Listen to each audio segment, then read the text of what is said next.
सबसे पहले अजय आलोक जी, शुरुआत आपसे ही करते हुए, मुश्किलें बढ़ने वाली हैं अब बीजेपी को हराने के लिए। आम आदमी पार्टी और कांग्रेस पार्टी ने गठबंधन किया, सीटों का ऐलान कर दिया और यह कहा कि बीते 9 वर्षों में बीजेपी के पास कोई उपलब्धि ही नहीं है बताने की, इस वजह से हम जनता के बीच जाएंगे और बीजेपी को हराएंगे। अजय आलोक जी।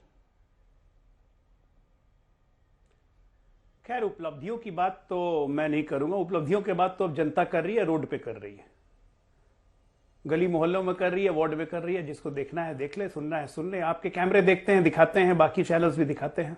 मैं आपसे एक बात कहूंगा चित्रा जी, आप तो उत्तर प्रदेश की हैं, मैं बिहार का हूं। हमारे यहाँ एक कहावत है, गोईठा में घी सुखाना।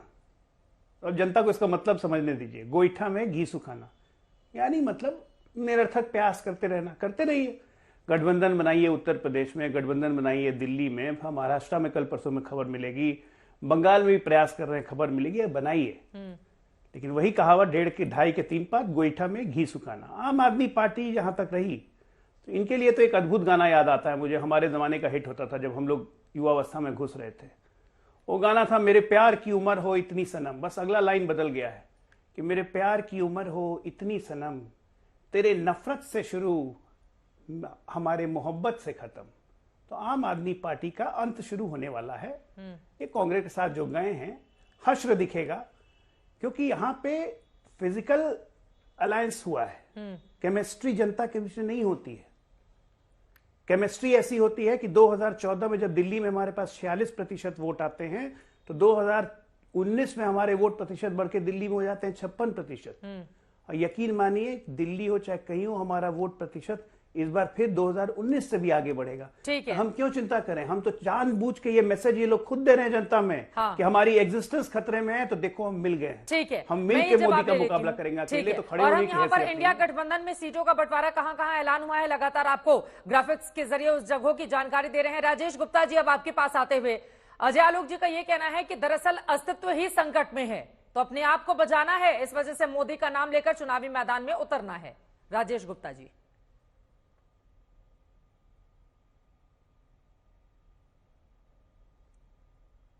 आपकी आवाज म्यूट है सर, सामने की स्क्रीन अगर आप ऑन कर दें। हाँ जी, बोलिए बोलिए। तो चित्रा जी, मैं कह रहा था कि अजय आलोक जी की तो मजबूरी है। वो तो 2013 में भी कह रहे थे आम आदमी पार्टी क्या होती है, 15 में भी उन्होंने कहा कि दिल्ली में इन्हें कौन पूछ रहा है, तो उनकी 3 सीटें आई। उन्होंने 2020 में भी ये कहा कि दिल्ली में क्या होगा, इस बार तो भाजपा आई जाएगी, तो इनकी 8 सीटें आई। उसके बाद में पंजाब में इन्होंने कहा कि इनका क्या होगा, हमारी 92 सीटें आई। इन्होंने दिल्ली की एमसीडी के अंदर कहा कि यहाँ तो हमें कोई हरा नहीं सकता, यहाँ भी हार गए। तो ये तो एक एलिस इन द वंडरलैंड रहते हैं। इनको लगता है कि बस इन्होंने इंडिया शाइनिंग के नारे वाले लोग हैं। अब की बार 400 की बात करने लगे। मुझे तो अचंभा होता है, इन्होंने 700 पार या 1000 पार या 2000 पार क्यों नहीं कह दिया? बोलने में कोई टैक्स थोड़ी है, हो सकता है कल मोदी जी लगा दें, लेकिन आज तो नहीं है, कुछ भी बोल लो। और रही बात हमको गठबंधन की बात करने वाले कि हमने कर लिया, आपके 400 आ रहे थे तो आप नीतीश जी के पास में क्यों गए भैया पैर पकड़ने?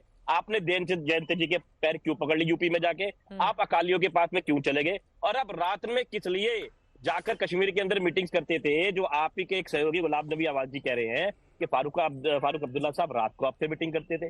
तो आप इतने डरे हुए खुद लोग हैं, आप जाके ऐसी ऐसी पार्टियों से गठबंधन करते हैं। 39 पार्टियां तो वो है जो पॉलिटिकल पार्टीज है, और 3 पार्टी वो है, ये ईडी, सीबीआई और इनकम टैक्स, इतनों के साथ में ये गठबंधन कर रहे हैं। और रही आम आदमी पार्टी की बात, देखिए हमारे लिए पार्टी से बड़ा देश है। हमारा सारा काडर इस बात को जानता है कि हम लोगों को देश को बचाना, जिस संविधान के साथ ये खिलवाड़ कर रही है, बाबा साहब अंबेडकर ने जो संविधान दिया, हर एजेंसी को जिस तरीके से तोड़ मरोड़ रहे हैं, सत्यानाश कर रहे हैं। आपने देखा सुप्रीम कोर्ट ने क्या कहा इलेक्टोरल बॉन्ड्स के बारे में, एक आवाज इनकी निकली, कुछ ये बता रहे हैं, उन्हीं पे छापा मारते हैं, उन्हीं से पैसा ले लेते हैं। हाँ। उन्हीं पे छापा मारा, उन्हीं से पैसा ले लिया, जवाब ले लेती हूँ। खुद डरे हुए, ये डरे हुए लोग हैं, डरे हुए हैं आप लोग। अजय आलोक जी वो कह रहे हैं डरे हुए हैं, और आपको विधानसभा, राजधानी दिल्ली का विधानसभा हो, इसके अलावा लोकल इलेक्शन हो, पंजाब के रिजल्ट हो, क्या वो नजर नहीं आते हैं अजय आलोक जी? भाई एमसीडी का इलेक्शन है तो 2 बार आम आदमी पार्टी हमसे हारी। पिछली बार हम हार गए, हम अपनी हार बिल्कुल विनम्रता से स्वीकार करते हैं, कहां शक है। लेकिन मुझे ये बताइए राजेश जी, पता नहीं उस वक्त आप आम आदमी पार्टी से जुड़े थे या नहीं जुड़े थे, 2012 से लेकर 2023 के जून के पहले तक कांग्रेसियों को देशद्रोही की जमात कहने वाले अरविंद केजरीवाल, मैंने ये गाना भी शुरुआत किया था ना कि मेरे प्यार की उम्र हो इतनी सनम, तेरे नफरत से शुरू में तेरे हमारे मोहब्बत से खत्म। 2014-12 से लेकर 23 तक अन्ना हजारे की गोद में बैठ के कांग्रेसियों को देशद्रोहियों की जमात बताने वाले, सोनिया गांधी को गिरफ्तार करने वाले आज बड़े प्यार से गठबंधन कर रहे हैं। हम कहां कह रहे हैं कि मत करो भाई, हम तो चाहते हैं करिए ताकि आपका चेहरा सामने आए। हम तो चाह रहे हैं कि एक एक गठबंधन हो। भगवान से, प्रभु से इच्छा है हमारी। हम हनुमान जी को प्रसाद चढ़ाएंगे 21 रुपए का, आपका सारा गठबंधन हो जाए। भगवान प्रभु पंजाब में भी कर लीजिए ना, किसने मना किया है? डर नहीं पंजाब है क्यों आपको? छोड़े, अलग अलग लड़ेंगे। हाँ, वो क्या एक जरूरत हो थी जाएंगे पंजाब तो में डर छोड़ने नहीं की? है जय आलोक जी वहां आपको भी कर बिल्कुल। लेता है। अरे नहीं, किस बात का डर? अरे किस बात का डर? किस बात का डर बताइए ना, किस बात का डर? जब प्रधानमंत्री तो बोल ही चुके हैं ना, संसद में बोल चुके हैं, हाँ। एक अकेला सब पे भारी। तो हमें डर किस बात का? हम तो जान रहे हैं कि हम लड़ने जा रहे हैं अकेले, और हमारी लड़ाई इन लोगों से नहीं है। हमारी लड़ाई इस देश की जनता को यह विश्वास दिलाने की है कि देश की जनता हमें 50% से ऊपर का विश्वास दे। ठीक है, और मैं बता रहा हूं, क्रांतिकारी परिणाम आने वाले हैं, चाहे हाँ। पूरब हो, चाहे पश्चिम हो, चाहे उत्तर हो, चाहे दक्षिण हो। हाँ, क्योंकि उत्तर नरेंद्र लेकर मोदी चलते एक हैं। आम आदमी राजीव का नाम राय जी है। हमारे आम साथ आदमी उत्तर अपने प्रदेश आप से को जुड़े हुए नरेंद्र हैं। मोदी को देखता ठीक है, है। ठीक है, जरा मैं बात कर लेती हूं। अब तो अखिलेश यादव जी न्याय यात्रा में भी राहुल गांधी के साथ आने वाले हैं, लेकिन वो कह रहे हैं एक अकेला सब पर भारी, और इसी वजह से है विपक्ष की ये तैयारी। राजीव जी। चित्रा जी, डॉक्टर साहब अभी भोजपुरी में कहावत सुना रहे थे, और हम लोग तीनों लोग संजोग से, आप, मैं और डॉक्टर साहब एक ही इलाके के हैं, यूपी बिहार भले हो जाए। भोजपुरी में एक और कहावत था, जे ढेर डराला वही चिल्लाला। तो ये जो राजेश जी बोल रहे थे, ये इनका डर ही है। एक अकेला सब पे भारी, पकड़ पकड़ पकड़ पकड़ के आप गठबंधन बना रहे हैं, पार्टियों को तोड़ रहे हैं। हमको 28 करने वाले 39 दलों का गठबंधन कर लिए, तभी आप अकेले हैं। तो कितने डरे हुए हैं? 39 लोगों को साथ रखने के बाद भी आपको संतुष्टि नहीं हुई, पार्टियों को तोड़ने लगे। और ये लोग जो प्रवचन देते हैं कि फलाने को फलाना कहते थे, मैं जहां बैठा हूं, जिस लोकसभा से इनके पार्टी के सहयोगी तैयारी कर रहे हैं, आदरणीय ओम प्रकाश राजभर जी, उनके मुखार बिंदु से जो गालियां इनके बड़े शीर्ष नेताओं के लिए, चाहे मोदी जी के लिए, योगी जी के लिए, महेंद्र पांडे के लिए मां बहन की गाली दिया गया, उनको भी गले लगा लिए। उनको अब मंत्री से सुशोभित करने जा रहे हैं। इतना खोखलापन और इतना दोहरापन आपने कहीं देखा नहीं होगा। हमारी क्या तैयारी? अगर हम हमारी कोई हैसियत नहीं है तो इतने बौखलाए हुए क्यों हैं? जो जयंत चौधरी से लेके और ओम प्रकाश राजभर के पैरों पर गिर रहे हैं कि आ जाओ मेरे साथ, आ जाओ साथ, नहीं तो मेरी नाव डूबने वाली है। जोर जोर से चिल्लाने से, बड़ी बड़ी बातें करने से इनके भीतर का, अगर इनकी हिम्मत है, मैं चैलेंज देता हूं, ठीक है हम कमजोर है, मैं चैलेंज देता हूं, एक अकेला सबसे भारी, एक मोदी जी अपने नाम पर सारी सीटों पर लड़ रहे और विपक्ष में नहीं आ जाए तो फिर कहिएगा। अब अकेले कैसे हुए? पूरी बारात में भी आप अकेले में, 100 में भी तना था, भीड़ में भी अकेले हैं। तो ये अकेलेपन दूर करने की जिम्मेदारी हमारी तो है नहीं। आप अकेले रहिए, आप अकेले ही रह जाएंगे चुनाव के बाद। अजय जी जल्दी से इस पर टिप्पणी कर दीजिए, फिर बाकी मेहमानों के पास जाऊंगी। शायद भूल गए राजीव भाई, 2014-2019 प्रधानमंत्री के चुनाव के अंतिम 3 दिन के भाषण सुनिए। हर जगह से प्रधानमंत्री जी यही कहते हैं कि आपका एक एक वोट मुझे जाएगा, मोदी को जाएगा, एक एक वोट मोदी को जाएगा। मोदी जी के नाम पे ही चुनाव होगा, हो रहा है, होते आया है, ठीक है ना। अब आपके इच्छा है, इसलिए बोल रहे कि मोदी जी अपने नाम पे चुनाव लड़ रहे हैं। तो एक एक सीट पे नरेंद्र मोदी लड़ रहे, जानते हैं क्यों? क्योंकि इस देश का बच्चा बच्चा मोदी है। इस देश का हर युवा अपने आप में मोदी देखता है, क्योंकि एक आम आदमी की जमाना है। राजकुमारों का जमाना गया, राजकुमार अब पागल बन के गलियों में खाक छान रहे हैं। वो कहावत है ना, पागलों की भाषा बोलने वाले सबसे बड़े पागल हैं। रोज हम हसरते दीदार लिए, किसके हसरत दीदार? प्रधानमंत्री की कुर्सी के। सुनिए राजीव जी बीच में नहीं, सुन लीजिए ना, सुन लीजिए, थोड़ा धैर्य रखिए। वो बहुत अच्छा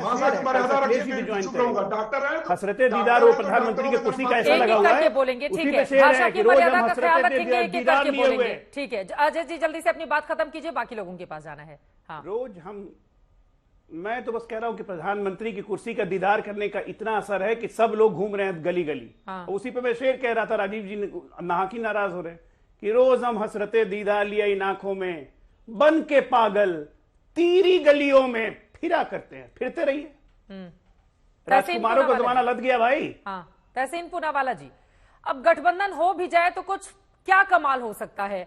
2017 में कांग्रेस और सपा का गठबंधन हम सबने देखा, 2019 में यूपी में बीएसपी और सपा का गठबंधन हम सबने देखा। क्या हो जाएगा गठबंधन हो जाने से? यह लग रहा है कि 24 की परिस्थितियां इतर होने वाली हैं। ये तो आपने सही सवाल पूछा चित्रा जी, क्या कमाल हो जाएगा। ये यही सवाल दुर्योधन ने भी पूछा था, क्या होगा, ये छोटे सेना है, हमें तो इतना, मेरी इतनी विशाल सेना है, क्या हो जाएगा। तो उन्होंने भगवान कृष्ण को नहीं चुना, उनकी सेना को चुना, सोचे बहुत विशाल सेना होगी, क्या हुआ, कमाल हो गया ना। कुरुक्षेत्र के रण पे जो हाल दुर्योधन की सेना का हुआ, वही राजनीतिक हाल भाजपा का होने वाला। ये बात सही कह रहे डॉक्टर साहब। गली गली रोड पे गाने चल रहे, गाना ये चल रहा है कि सब नारे चल रहे, सबसे बड़ी भूल, कमल का फूल, और गाना ये चल रहा है। चित्रा जी अपने इंस्टाग्राम पे वायरल गाना सुना होगा, कल रात आया मेरे घर एक चोर। वो चोर है ना भाजपा। तो मैं आपको गाने के लिरिक्स बता देता हूँ। कल रात आया मेरे घर एक चोर, आके बोला दे दे मुझे जो भी तेरा है। मैंने बोला मेरी नौकरी भी ले जा, मेरी बचत भी ले जा, मेरी सुरक्षा भी ले जा, ऑक्सीजन पे जीएसटी भी ले जा। ये जीएसटी ऑक्सीजन पे लेने वाले जिन्होंने किसी का साथ नहीं दिया, देश को हमेशा अंधकार में फेंका है, ये लोग को लग रहा है ये जीतने वाले। मुझे भी एक मुहावरा याद आता है कि चौबे जी चले छब्बे बनने, दूबे जी बनकर लौट आए। ये वही हाल होने वाला है इनका। आज पूरे दंगल में ऐसा लग रहा है शेरो शायरी, गाना, सब कुछ, सारे मुहावरे का इस्तेमाल कर लिया जाएगा। अभिषेक झा जी आपके पास आते हुए उसके बाद धीरेन्द्र जी लौट रही हूं। अभिषेक झा जी, अब गठबंधन का असर क्या होता है, नीतीश कुमार से बेहतर तो कोई बता नहीं सकता। तो गठबंधन अगर हो रहा है तो ताकत के साथ चुनावी मैदान, उत्तर प्रदेश में भी हम देख रहे हैं कांग्रेस के कार्यकर्ता कितने जोश में, अखिलेश यादव शामिल हो जाएंगे तो उसके बाद की तस्वीर और ज्यादा व्यापक हो जाएगी। और वही स्थिति राजधानी दिल्ली में भी देखने को मिल रही है। तो मुश्किलें बढ़ेंगी अभिषेक जी आप लोगों के लिए भी। ये 400 पार का जो नारा चल रहा है एनडीए के लिए, कैसे संभव हो पाएगा? हमारे लिए तो ये उत्साहवर्धक खबर है। इस एंगल को, इस पर्सपेक्टिव को समझने की जरूरत है चित्रा जी। जैसे एक होता है गठबंधन मन बंधन के साथ और एक होता है बगैर बन के। तो जिस तरह से दोनों पार्टियों के नेताओं ने एक दूसरे के खिलाफ लगातार बयान दिए हैं, या नीचे ग्राउंड पर जो स्थिति है, जो रिपोर्ट्स हमारे पास है, उसके हिसाब से अगर इनका गठबंधन इस तरह से हो रहा है तो हमारे लिए बहुत उत्साहवर्धक है। मैं बताता हूं क्यों। ऐसे अगर अलग अलग चुनाव लड़ रहे होते तो अपनी अपनी ताकत और क्षमता के हिसाब से चुनाव लड़ रहे होते, कार्यकर्ता ईमानदारी से चुनाव लड़ रहे होते हर एक पार्टी के। लेकिन अब जैसे 7 सीटें हैं दिल्ली में, 3 सीटें कांग्रेस के खाते में हैं, 4 सीटें मान लीजिए आम आदमी पार्टी के खाते में, विभिन्न प्रदेशों में बंटवारा हो रहा है, उत्तर प्रदेश में भी होगा। अब जहां जहां कांग्रेस चुनाव लड़ेगी वहां वहां आम आदमी पार्टी के कार्यकर्ता पूरे दमखम से लगेंगे कि इनके उम्मीदवार को जीतने नहीं देना है, ताकि अगली बार ये सीट उनकी झोली में चले आए। जहां जहां समाजवादी पार्टी के लोग लड़ रहे होंगे, कांग्रेस पार्टी के लोग जी जान लगा देंगे। तो हमारा काम तो चित्रा जी आसान होने वाला है कि हम तो डूबेंगे सनम और तुमको भी ले डूबेंगे। इस पद्धति के तहत ये जो इंडिया अलायंस के लोग हैं एक दूसरे को राजनीतिक रूप से कमजोर करने में लग चुके हैं। और जहां जहां इनका गठबंधन होगा, आप देख लीजिएगा उन प्रदेशों में एनडीए का जो परफॉर्मेंस है वो अन्य प्रदेशों में जहां अलग अलग पार्टियां अकेले अकेले चुनाव लड़ रही होंगी उनसे भी ज्यादा मजबूत होगा। ठीक है। अब होता क्या है कि डूबते को तिनके का सहारा। हाँ। खुद को मालूम है कुछ होना जाना है नहीं। हाँ। अब दिल्ली से थोड़ी सी खबर क्या चली आई है, उत्साह 7वें आसमान पर है। एक बात याद रखना है कि शून्य के बगल में अगर शून्य लगता है तो वो शून्य ही होता है। अब तिनके का सहारा तो कोई ऐसा तो शून्य के बगल में शून्य ही है चित्रा जी। तो ये शून्य और शून्य वाला है ना। शून्य के बगल में शून्य लगेगा तो एक नहीं बन जाएगा, वो शून्य ही रहेगा। हाँ। तो इनका जो अलायंस है वो शून्य जैसा ही है और इनके जो नंबर्स आएंगे वो भी आप देख लीजिएगा वो शून्य ही होंगे। इसलिए हम पूरी तरीके से धीरेन्द्र जी मैं आपके पास आ रही हूँ। राजीव जी आपकी बातों पर कुछ कहना चाह रहे हैं, उसके बाद एसएन जी में आ रही हूँ। मजबूती से एक ही लाइन एक गणित में सिर्फ करेक्ट करना चाहता हूं अभिषेक भाई को कि अगर एक के बाजू में 0 लगे तो ये बात सही है 10 नहीं होता, लेकिन 1 रहता, 0 भी नहीं होता। थोड़ा सा आपको गणित दिखा दूं, बाकी आप मुझसे ज्यादा इंटेलिजेंट है। नहीं मैं शून्य बोल रहा हूँ ना, शून्य के बगल में शून्य। नहीं आपने कहा एक के बाजू में, शून्य के बगल में शून्य बोल रहा हूँ। नहीं आपने एक कहा, आपने एक कहा। राजीव मैंने कहा कि शून्य के बगल में शून्य लगता है तो 1 नहीं होता। 0 और 1 इसको छोड़ देते हैं, अब आगे बढ़ते हैं। राजीव राय जी, राजीव वो कह रहे हैं डूबते को तिनके का सहारा। राजीव राय जी वही तिनका इनको ओम प्रकाश राजभर में नजर आ रहा है, जयंत चौधरी में आ रहा है। मैं तो इनसे इतनी जानकारी चाहता हूँ कि ठीक है इनका ज्ञान का भंडार कह रहा था कि जहां सपा लड़ेगी कांग्रेस हराएंगे, कांग्रेस लड़ेगी सपा रहेंगे। मैं ये पूछना चाहता हूँ महानुभाव कि जहां ओम प्रकाश राजभर ने आपके महेंद्र पांडे को माँ बहन की गालियां और मन से कहिए तो मैं वीडियो चला दो, चित्रा जी बैठिए इसलिए नहीं चला रहा हूँ, जूते मारने की बात कर रहे थे, जहां योगी को भीख का कटोरा लेकर फेंकवाने की बात कर रहे थे, जहां बोल रहे थे मोदी और शाह को गुजरात नहीं भेज दिया तो अपने बाप का औलाद नहीं। वो भारतीय जनता पार्टी के कार्यकर्ता फूलमाला पहनाएंगे। अगर आप इन्हीं गाली में अपने को सम्मानित महसूस करते हैं तो भगवान करे आप ऐसे अपने को सम्मानित महसूस करते रहिए। जब आपके पास जवाब नहीं होता है तो दूसरे के खाली पुलाव पकाते हैं, वो विरोध करेंगे। मैं तो पूछ रहा हूँ, गाली सुनकर भी समर्थन की उम्मीद करते हैं? हम तो जहां बैठे हैं भारतीय जनता पार्टी के साथी कहते हैं कि आ जाने दीजिए, इसने हमारे योगी को गाली दिया है, हमारे मोदी को गाली दिया है, हम इसको बख्शेंगे नहीं। आप उनको मंत्री भी बना रहे हैं, चुनाव भी लड़ा रहे हैं, तो तिनका कौन खोज रहा है और कहाँ खोज रहा है? ये तिनका भी आपको बचा नहीं पाएगा, तिनका ही आपको ले डूबेगा।